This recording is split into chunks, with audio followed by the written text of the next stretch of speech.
Mercy Me is coming to Pittsburgh. The Together Again tour with Mercy Me, Crowder, and special guest Andrew Ripp. Thursday, October 5th. Bring your family and friends to the PPG Paints Arena in Pittsburgh for Mercy Me, Crowder, and Andrew Ripp live in concert. 3 multiple award-winning artists on one stage for one night. Let your spirit soar, your heart sing, and your faith ignite. Mark your calendars for Thursday, October 5th. Get your tickets now at mercyme.org. It's exciting that the business boutique was made for you. I know that I can make a difference in people's lives, and I want to do that. Hearing a lot of what other people are going through is really healing in a sense and motivating as well. I have the world in my hand, and I can do whatever I want to. Learning from some of the top leaders who can make these dreams a reality is just so exciting. It ignited a passion in me to know she can do that, we can do that too. I'm so blessed to have heard the podcast that led me to this moment.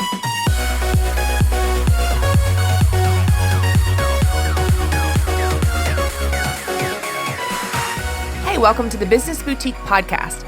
I'm Christy Wright, and today we are talking about building your business this Christmas. Later on in the show, I'll be interviewing Krista Pitts and Shanda Bell about the humble beginnings of Elf on the Shelf. You'll also hear a short clip from an interview I did with Amy Porterfield. But first, I've got 4 tips for you on how to grow your business that's really going to help you not only maximize your sales this Christmas season, but also take those sales with you into next year, which, let's be honest, that's something we all want to do. Regardless of your type of business, you probably experience some type of seasonality. For many product-based businesses, the majority of your sales come in those last few months of the year. And that can be really difficult as a small business owner. When things are crazy, you're struggling to keep your head above water. And then the rest of the year, things are slow and you're kind of twiddling your thumb, hoping you'll get some orders in.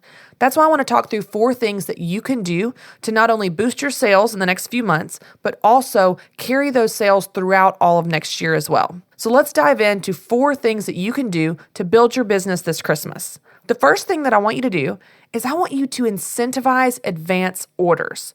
If you'll communicate with your current customers and change a little bit of your marketing language on social media and any of your marketing efforts to encourage people to order in advance, it will really help you plan and spread out all of the inventory that you have to deal with in the next few months. The truth is that most people wait until the very last minute to buy gifts, and that leaves you slammed in those last few weeks leading up to Christmas. I'll be honest with you guys, I'm one of those people. It's a week before Christmas, and I finally decided to think about what I'm going to get for people. So I'm scrambling. Even if I'm buying online, I'm scrambling, trying to do expedited shipping to get things here in time for the holiday. Instead, you can do something different.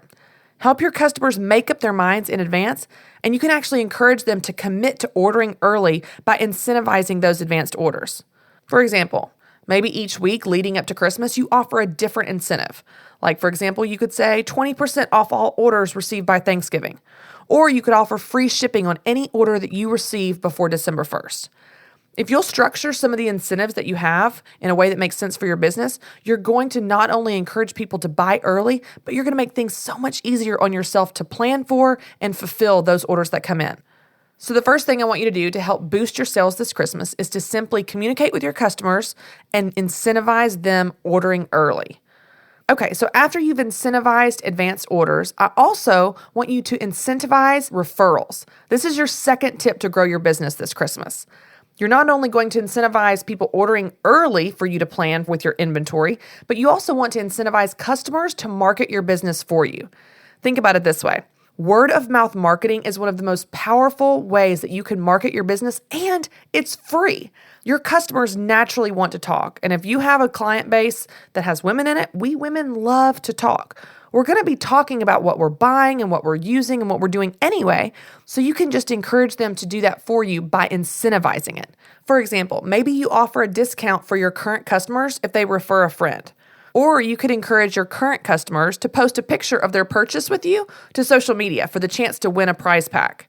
There are many different ways that you can engage with your current customer base and encourage them to spread the word for you. The great part is, when your current customers are sharing your product or service with their friends or family, not only are you getting a valuable endorsement from someone your potential customers already know and trust, but you're gaining people into your tribe that don't know who you are. You're gaining new customers, new fans, and new followers of people that may not have ever heard about you. And if you think about it, when you do this on social media, it serves multiple different purposes. So let's say, for example, that you have a photography business and your crazy business taking Christmas pictures for Christmas cards around the Christmas season. But what you want to do is you want to incentivize referrals. So you encourage your current customers, if they refer a friend, that they will get 10% off their packages for the next year. Not only are you encouraging your customers to talk about your business for you, which is spreading the word and marketing your business during an awesome Christmas season to get new sales, but here's the best part. When you offer that percentage off, you're bringing that current customer with you into the new year and hopefully encouraging them to buy from you during a season when they might not have otherwise done so. Okay, so the first thing you want to do is you want to incentivize advanced orders. Then you want to incentivize referrals. Now, we're talking a lot about marketing, so the third tip for you is also a marketing tip. I want you to say something different. If you want to stand out among all the clutter that's filling up your customers' news feeds this Christmas season, you have to say something different. So right now, it's mid-October, but in just a few weeks, there will be emails flooding the inbox of all of your customers about Black Friday sales. And here's the thing. They're all going to say the same thing. Every single email is about a Black Friday sale, a Black Friday special, or a Black Friday giveaway. All of the businesses, regardless of what industry they're in, are all saying the exact same thing. So if you want to stand out this Christmas, you've got to say something different. It seems silly, but I remember last year, my email box was flooded with emails about Black Friday sales from every type of retailer, from clothing retailers to toy stores, restaurants, and even home repair companies that provide gutter services. Like plumbing companies are jumping on the Black Friday bandwagon. So if you want to stand out, let's say something different. Because the reality is this, if everyone is saying the same thing, no one is saying anything. And so if you want to cut through, you've got to make sure you're saying something that the customer is not going to tune out. You've got to do something different.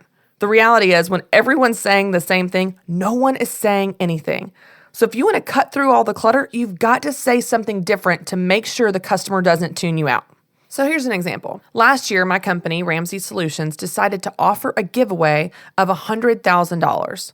Now, I know that's a lot of money and probably not what you're going to do for your company, but just track with me here. So last year, when you were probably being bombarded with nonstop marketing messages of everything people want you to do, ours sounded different. We weren't asking you to buy anything. We were telling you we wanted to give you something. We found a way to talk to our customers during a busy time in a unique way. So this Christmas, think about that for your business. How can you develop some marketing messages that sound different, that stand out, that say something in a unique way? Is everyone asking for something? Maybe you give something. Is everyone giving a percentage off? Maybe you create an add-on. Is everyone else sending emails? Maybe you create a fun or funny video to share. It doesn't matter what you choose to do. It just matters that you don't do what everyone else is doing. It doesn't matter what you choose to do for your business. It just matters that you don't only do what everyone else is doing. So in the next couple months, as you talk to your customers and you craft your marketing messages and your sales pitches, think of ways that you can stand out among the clutter and say something different. Okay, so your fourth and final tip to build your business this Christmas season is to begin with the end in mind. Now, here's what I mean by this. Many business owners go into the Christmas season with this survival mindset. They're just thinking of how they can keep up with the demand and get through the Christmas season. But the truth is, you have an unbelievable opportunity this Christmas. You can gain not only new customers, but you can take those customers with you into the new year. But I will tell you this, that won't happen by accident. You have to intentionally make decisions in the next few months to make sure you're building loyal relationships with those customers. That way, when January rolls around, they haven't totally forgotten about you and your business. So think through some things that you can do to bring those customers with you. For example, you could make the simple decision that this year, on your order forms, when you receive requests for your product or service, you ask for the customer's birthday. Now, that may seem like a small decision, but think about it. Next year, when their birthday rolls around, you can send them an email with a coupon or discount so that they think of you, think of your business, and they feel appreciated. Or maybe sometime in the first few months of the new year, you can send an email blast to all of your customers saying thanks and offering them $5 or $10 off their purchase. These small decisions that you make can not only continue the relationship with your customer, but it keeps your business front of mind for them. It makes them feel appreciated and reminds them that you're out there willing and ready to serve them. So if you guys will do these 4 things this Christmas, it will make a huge impact not only on your business, but your bottom line. So let's recap what they are. The first thing I want you to do is I want you to incentivize advanced orders. This is going to help you plan ahead and work ahead. The second thing I want you to do is I want you to incentivize referrals. This activates your customers to do word-of-mouth marketing for you. The third thing I want you to do is I want you to say something different this Christmas season. That's the only way that you're going to be able to stand out among all the clutter that's out there in the marketplace. And the last thing that I want you to do is I want you to begin with the end in mind. Have a plan for how you're going to not only gain new customers this Christmas, but how you're going to build great relationships with those customers in order for them to go with you into the new year. If you'll do these 4 things, not only will you increase your sales this year, but you'll increase them next year as well as you bring those customers with you into the new year. Now, no one knows Christmas better than my good friends Krista Pitts and Shanda Bell, who are the creators of the Elf on the Shelf. And I'm so excited because they're here today to not only share their story, but to share tips with you on how you can build your business, especially during the Christmas season. Krista and Shanda, thanks so much for hanging out with me. Absolutely. Glad to be here. Thank you for having us. Yes, thank you so much. We're so excited to be a part of your podcast. So Shanda, I love hearing the story behind the Elf on the Shelf because many of the women I work with and that I coach and that we see come to our events, they're just moms that, they start out with just a very simple idea, but it turns into something they couldn't have even expected. So I would love it if you would take me back to the beginning of the Elf on the Shelf and how this idea was birthed and where it came from. Well, I love your question and I love how you said it because that was me. I was that mom. I had just had my son. I was looking for something to do. We were broke. And I am bored out of my mind. And because we're broke, it's not like you can do anything. You can't go shopping. I mean, you are stuck at home with this child. And so I had started writing just for something to do, something to entertain my mind. And I'm a former school teacher. I taught English and literature, reading to students. And so I thought, maybe I'll give writing a try. And so just started doing it for fun, joined a children's critique writing group online. And then I was working for my dad during the week trying to make some extra money. And he was nice enough to let my newborn son come with me. And we lived about an hour and a half away from my dad's office. And any of your listeners that have a baby know how hard it is with them in the car. So the journey there and back was just a little too difficult. And so I would spend the night with my parents. Mm-hmm. And it was during that time that I looked up one day. I was having tea with my mom. And I looked up and I saw our elf that we grew up with sitting on a shelf. Mm-hmm. And I looked at her and I said, Mom, we should write a book about the elf. Of course, we needed Santa Claus's permission, and he was nice enough to give us that. But it was really just out of a desire to do something with my mom. It had nothing to do with starting a business. It had nothing to do with even thinking that I was ever going to become a writer or an author. It really was just about, hey, let's just do this. Let's write down our story, our family tradition. And then from that, sprang hours and months, really, of brainstorming and writing and researching. What do we do when we have this story written down? What are we supposed to do with this? Mm-hmm. And so that ended up being, the path that God had for my family. But at the time, we had no idea. I love the example of your story because it's something where you're taking your God-given gifts of writing and your love of writing, and then you're combining it with just a fun thing that your family did. And I think it's so interesting to see how a lot of the best businesses are birthed out of something that we take for granted. You guys grew up with the elf, right? So you had always known the elf. So it wasn't a big deal to you guys. And so to make that transition of how can others benefit from this thing that we love and actually serve the marketplace with it and turn that into something. So you had this idea and you kind of alluded to this of it started brainstorming, it started this process. I'd love to hear from both of you, Shanda and Krista, on what participation did you have and what were those first steps? Not now at the level you're at now, but in those beginning steps, like how did you even know what to do next? Krista and I laugh a lot because it's like ignorance is totally bliss sometimes. But in those first stages, it really was, okay, we have this fun idea we want to share. I didn't ever imagine that it would be a business, which it became. But what I did know is that we had this really special family tradition to share. I remember talking to my elf. I remember telling him what I wanted for Christmas. I remembered what that meant to me growing up as a child and how special that was for our family. And really at first it was Mom and I just writing for the fun of it. And then we end up with this story on our laptop and it's like, okay, so now what? What do? You have this story, you believe God gave you, but what do you do with it? And so we bought a book and learned that there were agents to submit to, and that's what we did.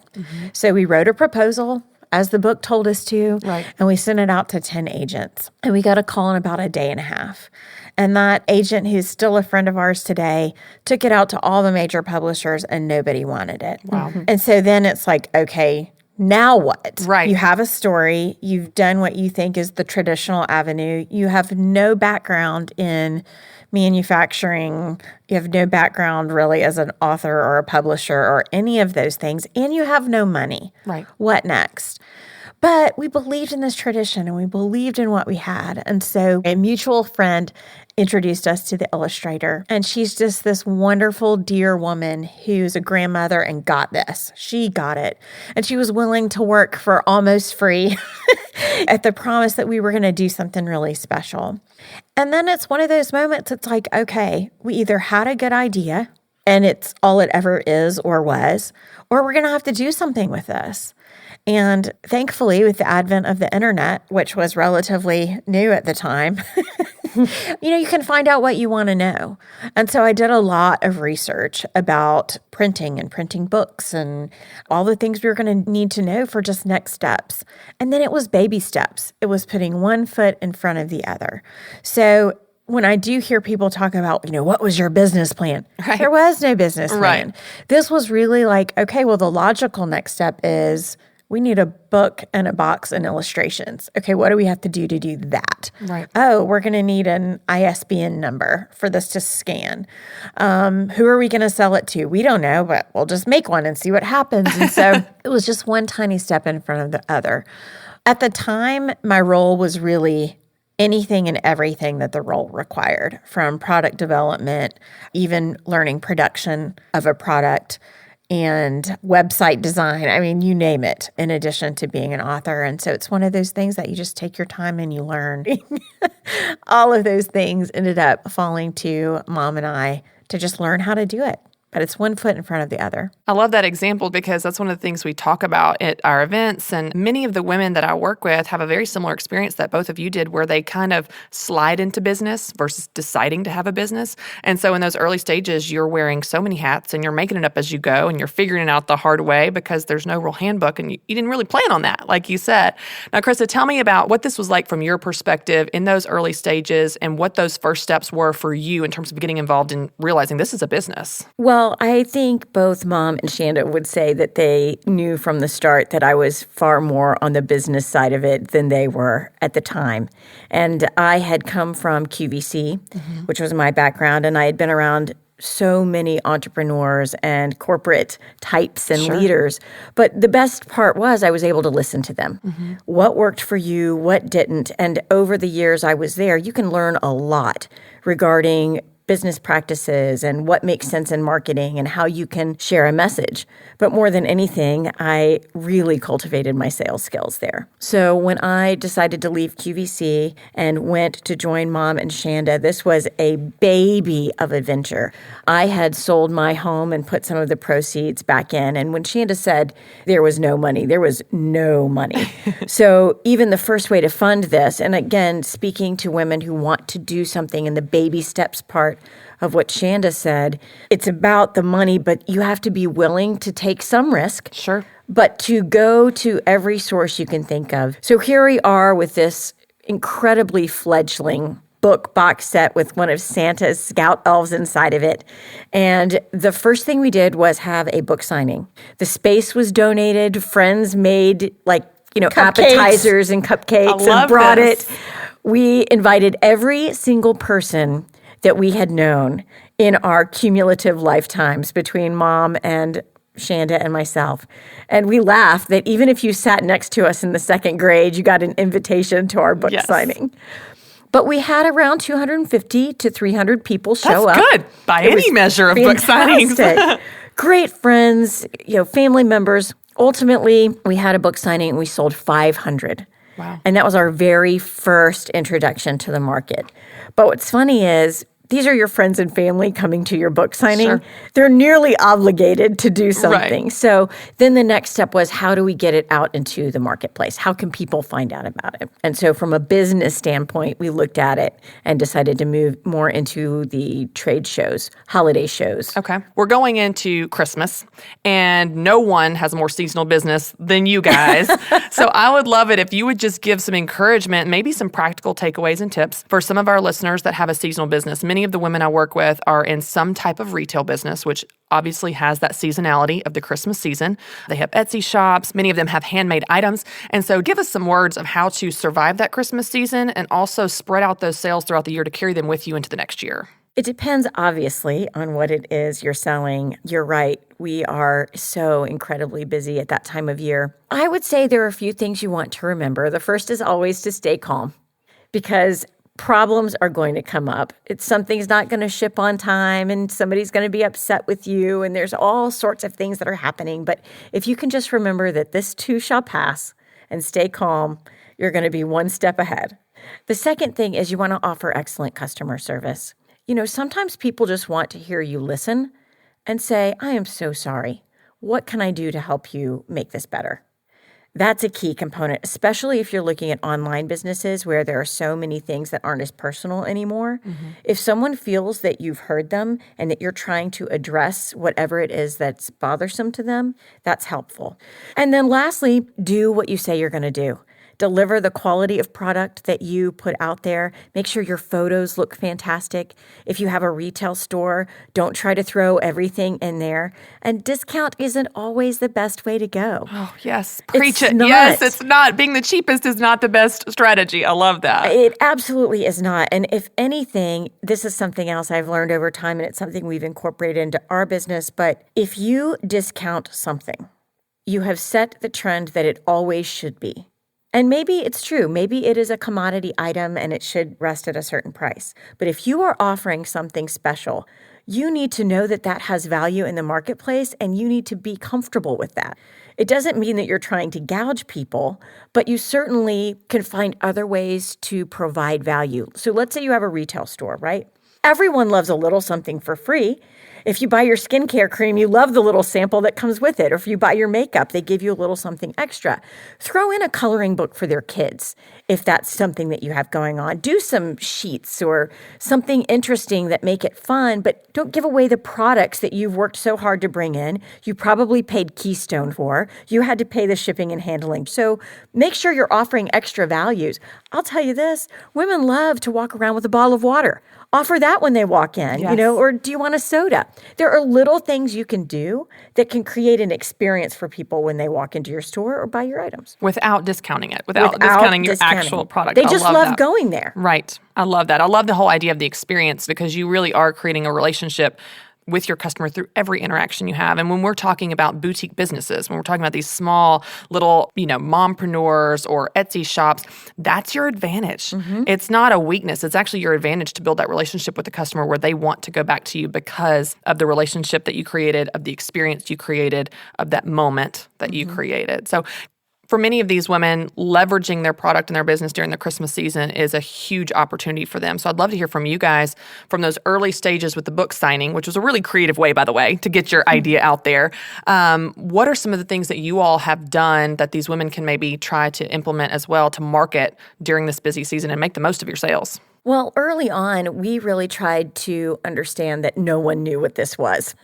No one had any idea what the elf on the shelf was. And so we did start with those small junior league markets, Christmas markets, holiday markets, which are your target audience. You've got other moms who have some expendable income. They're looking for something unique. They're out there to make sure they get just the right gift. So that's piece one. Piece two is we bought clear shopping bags. They're very inexpensive. You can buy them from someplace like Uline, buy them online. And we placed the product in the clear shopping bag right up to the front. So first, it gave them something to put all the stuff in that they had been purchasing. And secondly, as they walked around the show, other people would see what's in that bag and think, if there's enough of them, what is that? Where did that come from? What is that all about?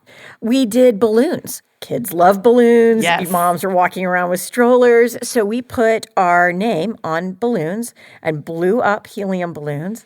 And Shanda would tie up the balloons to the stroller to a child's arm, and I would explain what the elf on the shelf was, and vice versa. It was a tag team. I love that plan, because part of the way to win a customer is to engage them in conversation.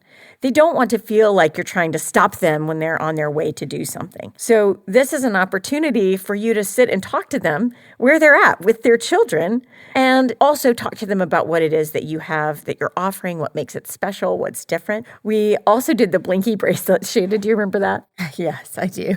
We gave away bracelets. I mean, we bought them for pennies on the dollar, but they would blink. And so again, the real idea was to get a mom to stop. So a kid's dream bracelet. Yeah. Yes. Lights. So, Perfect. Hey, would you like a free bracelet? Yes, I would. That would be great. So while one person is slipping the bracelet on their wrist, the other person is explaining this tradition. And we knew once we could explain it to a family that they would be excited about it and bought in.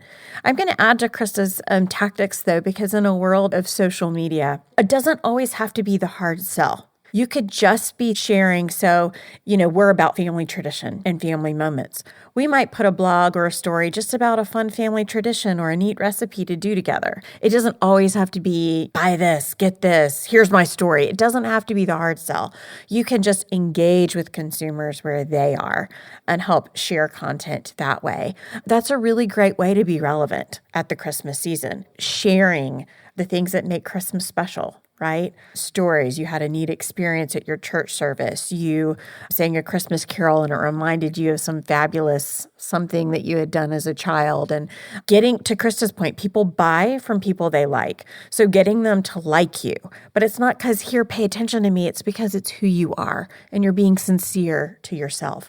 But it doesn't always have to be the hard sell. I think it can be engaging with people where they are and responding to people, at the Elf on the Shelf on Facebook, Twitter. We respond to every single comment. If you comment on our page, you get a comment back. No matter the size of your business, don't ignore the one or two people who made a comment on whatever you posted. Engage with them. Thank you so much for your idea. Oh yeah, that's fun.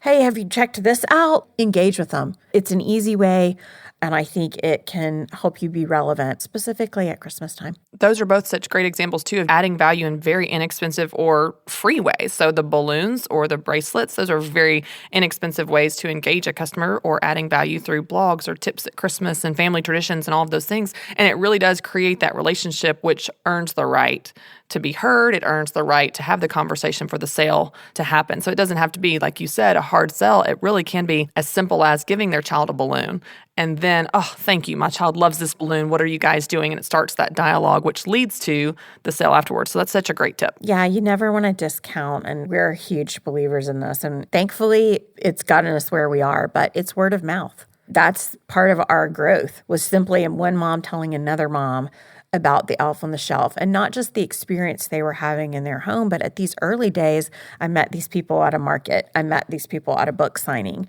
engaging with them, asking their questions, and they knew we were sincere and we got to know each other and all of those things, and that matters. Well, especially in the world of women. I mean, let's be honest, we love to talk.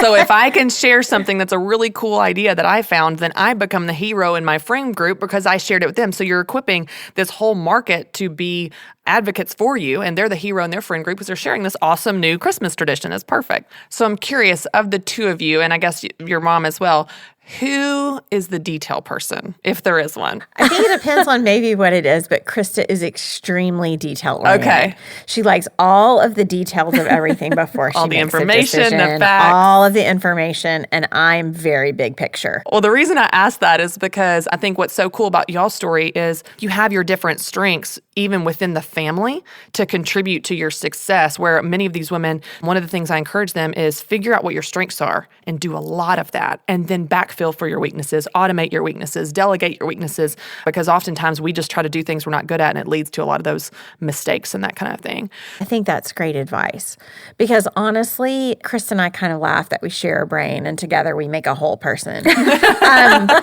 We're twins for people who don't know that. But honestly, I would not be where I am without her, and I would like to think that she would not be where she is without me. So we make a great team, but part of us working together is figuring out what each of us are best at and then letting the other person thrive in that space. You know, Krista really can convince Eskimos that they need ice. I mean, she can sell anything. It's just, I watch her and I'm in such awe because I hate sales. Yes. I can talk about things I'm passionate about, but I would have never been able to be the one that negotiated those sales deals and contracts and got the product where it is.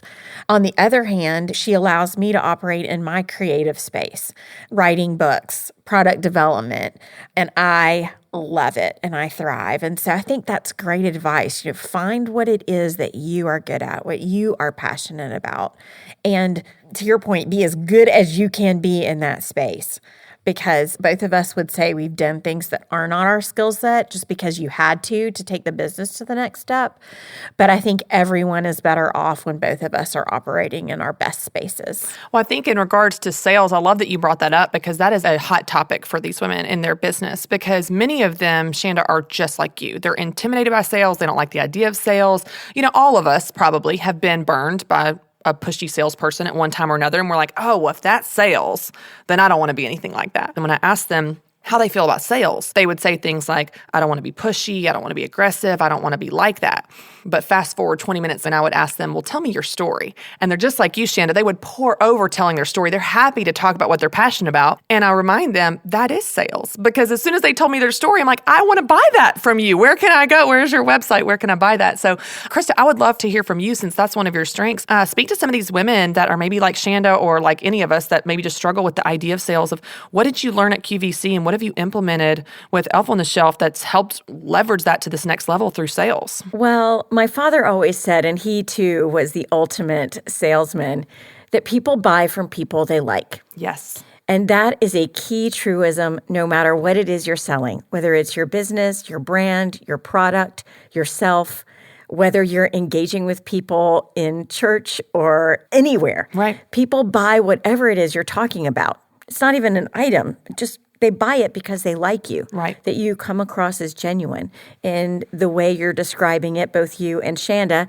because you're passionate about it. Right. That's something that people can relate to. They get excited about. And as they get excited about it, it creates that desire to buy from you.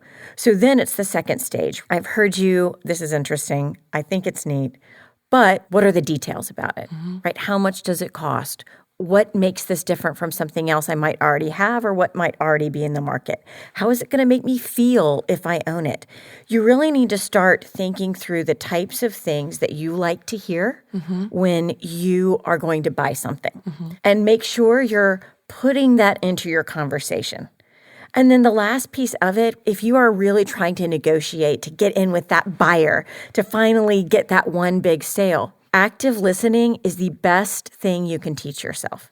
Because if you get overly passionate and you don't take the time to listen, you're not hearing what they're saying they need. Right. That's a key component of success. And then that you can use because they'll tell you in some way, shape, or form, they'll tell you what it is that they're needing. And then you can talk about how your product or service meets that need.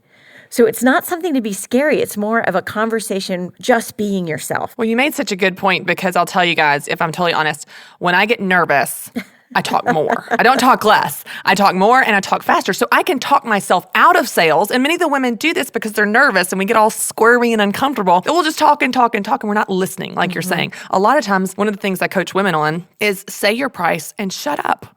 Like stop talking. Like, or if you get your yes, or if they're nodding, don't overtalk it. Right. Just stop. Right. Right there. You're done. You got your yes. Yes. Thank you so much. I'm so excited. This is going to work out great. I'll send you an email with a recap.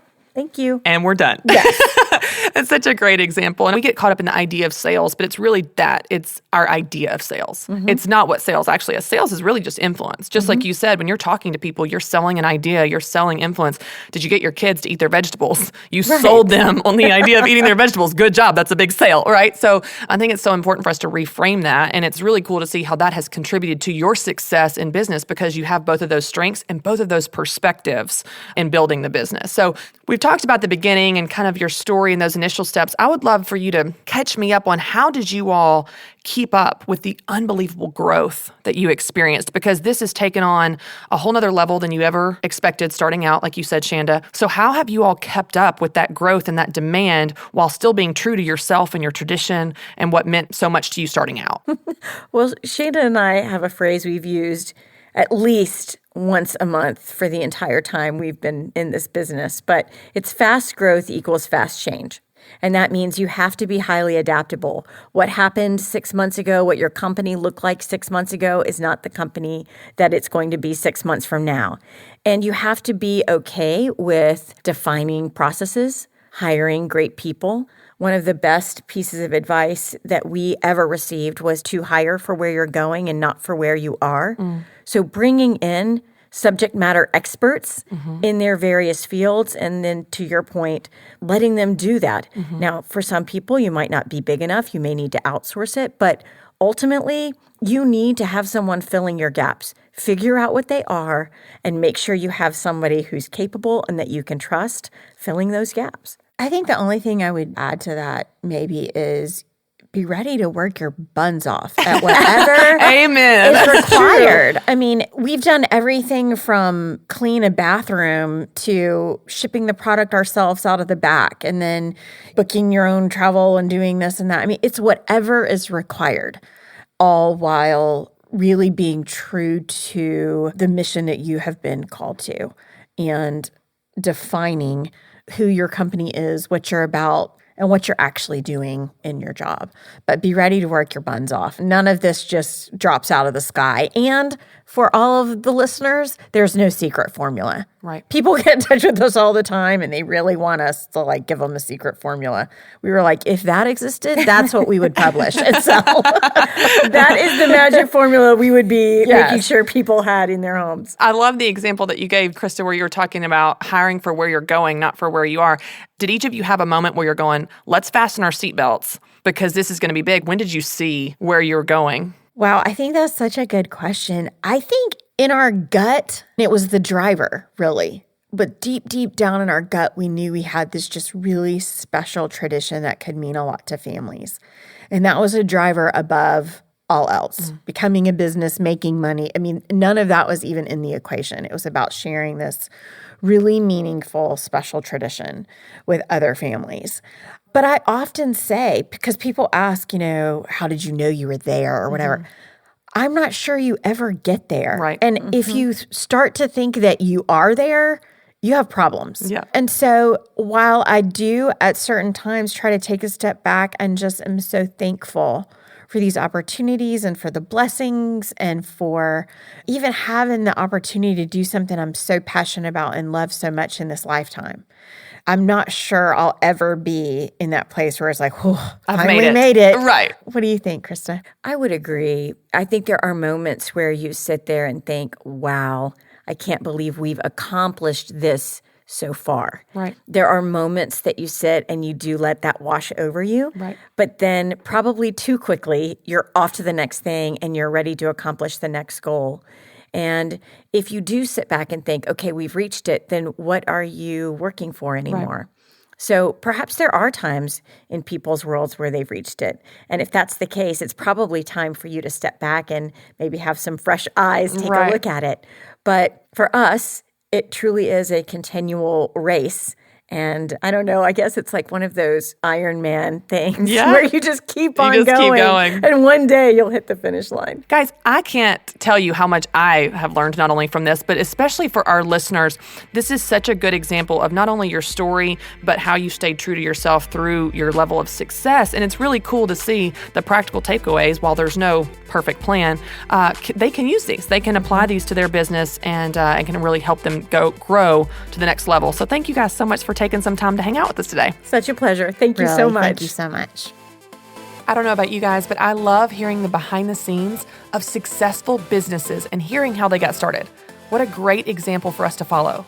And now we have a quick clip from my interview with Amy Porterfield to get you started and get you excited about social media. Now, Amy, I know one of the things that I get asked a lot, and I'm sure you get this, is how do you figure out which social media that you want to invest the most time in, and how do you discern which ones are good ones or ones that are just a fad and they're going out? Because new ones pop up every day, and it's hard to keep up with. And so how do you know, okay, this one's legitimate, I'm going to spend some time here, or it's not, it's just coming and going, or it's not cool anymore, so there's no point in wasting my time there? Yeah, so one of my secrets to success with social media is that I don't jump on the next shiny thing that is getting a lot of attention. Snapchat is a perfect example. I think Snapchat is here to stay. I don't think it's going away, but I didn't jump on it right from the get-go because I didn't really understand it. I didn't see how I was going to use it for business, and I really want to stay focused on what's working. So one of my tips for this is stay true to yourself and what feels right for you and your audience, and really focus there. So once you have, let's say, Facebook down, you're ready to move on to the next thing. So maybe it's Instagram. Spend some time there while you're still doing Facebook, but don't add a bunch at the same time. Also, don't rush to the next big thing because so many of them fizzle out. And now you've just probably taken hours away from your business where you could have been doing something so much more productive and valuable for your business. So I say really keep your head down, stay focused on what's working on your business. And when something gets enough traction and you're really interested in it, then you can go over there and check it out. Well, and I would imagine too, one of the things you'd want to think about is which social media platform is more conducive to your business. Yes. So for example, if you just are selling a handmade product and you want to get on Snapchat because everyone's on Snapchat and everyone's talking about how it's the fastest growing social media, if those things are deleted within 24 hours, Right. that may not be conducive to your business. In my case, on the other hand, as a personality that has friends and fans and followers, it's fun for them to see behind the scenes. It's fun for them to see backstage and things that normally would be way too insignificant to post on Instagram or Facebook. And so that would probably annoy my fans and followers on Facebook and Instagram. But on Snapchat, it's kind of like anything goes. You can just snap about anything. And so what's interesting is in my case, for my business, I think that actually helps me. It helps me seem relatable. You know, here's the outfit I'm picking out for today, or here's my son being crazy with food on his face. I'm about to go on stage, mom life, hashtag whatever. And so I think that helps me, but maybe thinking through what type of social media platform is best for your business. If you have a heavy text business, if you're a writer or something like that, then Pinterest may not be for you because Pinterest is so visual. So do you help people kind of sort through what is the best social media platform, not only where your customers are hanging out, but that's more conducive to your business and what you're running? Definitely. I mean, you said it so perfectly. Knowing how you can best showcase what it is that you are creating, what you're selling is so very valuable, and you will waste your time if you don't choose wisely. So stepping back a little bit and looking at your entire business, your audience, and what you feel best with in terms of sharing. A lot of people don't want to share at such a personal level, and until you're ready to do so, don't go there. Don't do it. The worst thing you can do is jump on Instagram and have 2 posts and then realize you don't want to do it. And now it's like a ghost town, and you look like you don't have a legitimate business. So I love that you said, look at your business. I totally agree. Snapchat's great for personalities, probably not great when you're selling, little girls' dresses. So perfect. You said it perfectly. I don't even think I need to add to it. Amy, so one of the things too that I love that you talk about is you actually teach people how to sell or promote on social media. And you use 2 examples of direct and indirect. So would you teach our listeners just a little bit about what you mean by indirect and direct posts? Yes. So on social media, you see it all the time, and I do it sometimes, and it's not a bad thing. You just don't want to do it too much. And that is a direct post. So a direct post is something like, hey, I've got a webinar today about XYZ, sign up now. And maybe you have a picture of your logo with the title of the webinar. So that is a very direct post, and you are promoting. Nothing wrong with it. You just don't want to do it too much. Now, an indirect approach to that might be that I'm putting together my slide deck and I take a snapshot of my computer with my slide deck opened up, maybe a little cup of coffee and my Cocker Spaniel Gus in the picture. And I might say, putting the final touches on today's webinar, I can't wait to share it with all of you. And then you can have a link for people to sign up. The more real, raw image and the conversation about putting the final touches versus sign up right now is just a really subtle difference in the 2 posts. That would be more indirect. And so if you do more indirect than direct, I can promise you people are going to pay attention. They love the more real, raw images, and they like the conversation. So my girlfriend posted something where she found this big yellow garage and it said the word okay on the garage. I don't know why. So she took a snapshot of her posing in front of the garage and she started the post, everything's going to be A-okay for you today. And in fact, it's so good that I've got this special thing that you can download. mode or something like that. Ease your way into the post, be a little bit more indirect with it, and you have more opportunity to talk about what you're working on in your business without blatantly pushing it in front of your audience. Well, that's such a good piece of advice because our business owners that I work with, at least, they don't want to be pushy. Exactly. They don't want to be salesy. They don't want to be aggressive or get on people's nerves. They don't want to be unfollowed. And so this is a great way for them to talk about their business in a way that doesn't come across as pushy. And the indirect example is so good too, because I've noticed in my own social media presence, I think I do this kind of subconsciously, even before I'd learned from you about this whole idea, where for me, it's kind of the behind the scenes. Yes. But I think that works for a lot of businesses, don't you? Like, oh, we're buying new fabric for our dresses today. Like, people love the behind the scenes. Well, that's indirect because you're still talking about the business and the dresses. It's so true. I think the first time I saw it was with horse feather gifts, and they had this big bin of mail, and it was all the mail that was going out from a promotion they just did. And they showed the big bin of mail, and they said, all day today, all we've been doing is working on getting our customers exactly what they wanted. This has been such a fun promotion.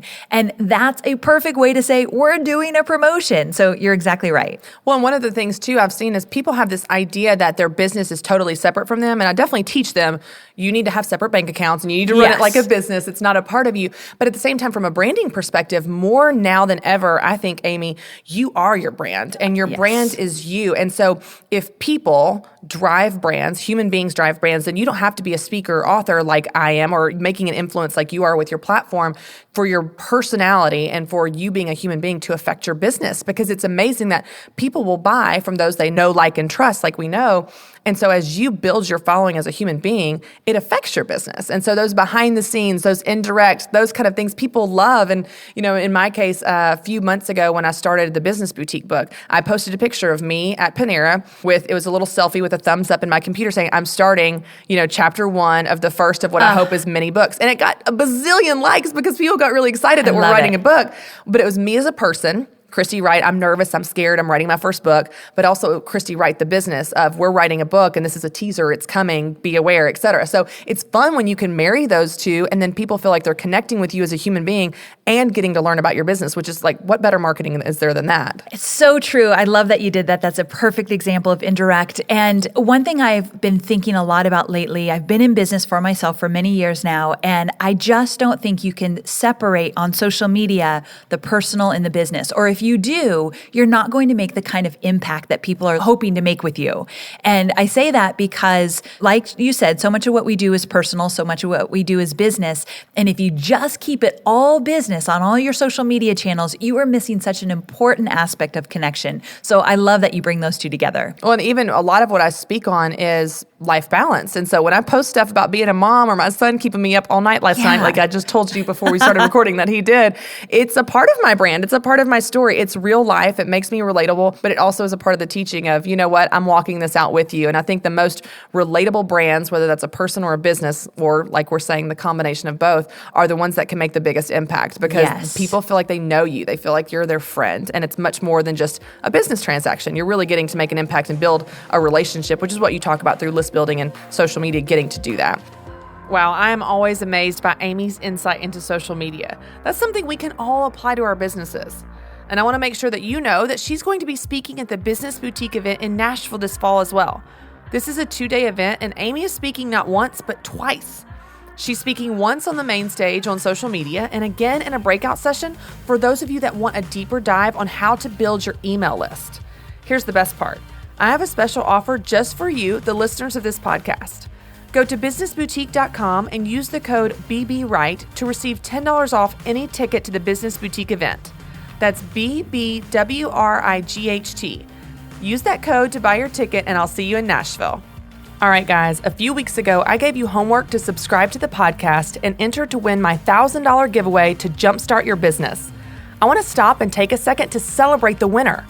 Bethany from Utica, Ohio is a dreamer, and she's saving up money right now for her idea that she hopes to nail down when she attends Business Boutique in November. Congratulations, Bethany, and I can't wait to see you at the Business Boutique next month. Okay, the homework for this episode is to go to businessboutique.com/podcast and download your holiday survival guide there. You can use this guide to start planning your holiday sales season. Now, I know it feels early, but trust me, you'll be glad you did this later. When the holiday season hits and you're crazy busy, being able to follow your plan without having to stress about it will be a relief. So go to businessboutique.com/podcast and download your free holiday survival guide today. Well, that's it for this week, but I want to hear from you and I want you to join our community. Go to businessboutique.com/podcast and in the comments below this episode, share your plan to bring your holiday customers into the new year. And if you're stuck, talk to each other. Ask for help. Remember, there's power in community, so be sure you use it. And as always, thanks for hanging out with me. Don't forget to subscribe to the podcast. For more encouragement on how to make money doing what you love, visit businessboutique.com.